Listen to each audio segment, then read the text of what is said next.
नमस्कार शेतकरी मित्रांनो, तुमच्यासाठी एक अत्यंत मोठी खुशखबर असून तुमचा रखडलेला नमो शेतकरी योजनेच्या 7व्या हप्त्याचा प्रश्न अखेरकार आज मार्गी लागला असून राज्य सरकारने म्हणजे राज्याचे कृषी मंत्री दत्तात्रय भरणे यांनी एक पत्रकार परिषद घेऊन या 7व्या हप्त्याबद्दलची सर्व माहिती जाहीर केली व राज्यामधील शेतकऱ्यांना 7वा हप्ता वाटप करण्याचे सर्व रस्ते आता त्यांनी मोकळे केले आहेत। कारण की शेतकरी मित्रांनो, राज्य सरकारने 7व्या हप्त्यासाठी 1792 कोटी रुपयांचा निधी आता मंजूर केला असून हा निधी परवाच्या दिवशी थेट तुमच्या आधार संलग्न बँक खात्यामध्ये राज्य सरकारच्या मार्फत जमा करण्यात येणार आहे। त्यामुळे अखेर तुमची आज प्रतीक्षा संपली असून तुम्हाला दिलासा मिळेल अशा प्रकारचे अपडेट आज राज्य सरकारने जाहीर केले आहे। तर मग शेतकरी मित्रांनो, केवळ पुढील 2 दिवसांमध्ये तुमच्या बँक खात्यामध्ये 2000 रुपयांची रक्कम राज्य सरकार जमा करणार असून यासाठी आपल्या राज्यामधील पालघर येथे एक राज्यस्तरीय कार्यक्रम आयोजित करण्यात आला आहे आणि या कार्यक्रमासाठी मुख्यमंत्री देवेंद्र फडणवीस, उपमुख्यमंत्री अजितदादा पवार, कृषी मंत्री दत्तात्रय भरणे आदी मान्यवर उपस्थित राहणार आहेत आणि या कार्यक्रमांतर्गत मुख्यमंत्री महोदयांच्या हस्ते राज्यामधील शेतकऱ्यांच्या बँक खात्यामध्ये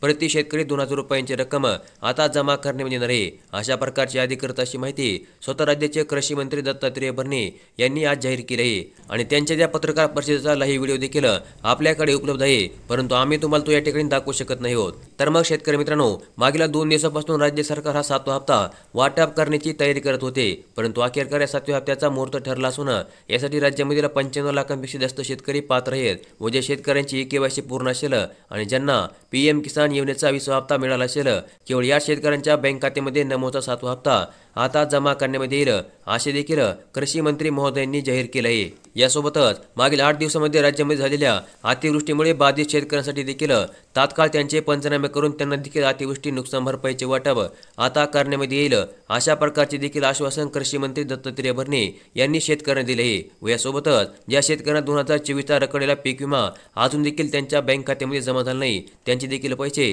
पुढील 2 दिवसांमध्ये त्यांच्या बँक खात्यामध्ये जमा होतील अशा प्रकारचे आश्वासन कृषी मंत्री महोदयांनी दिले आहे। तर मग अशा प्रकारची एक अत्यंत महत्त्वपूर्ण अशी अपडेट आज आपण या व्हिडिओमध्ये पाहिली आणि अशाच प्रकारच्या दररोजच्या दररोज बातम्या पाहण्यासाठी लगेच आपले चॅनल सबस्क्राइब करून ठेवा, व्हिडिओ देखील लाईक करा। धन्यवाद।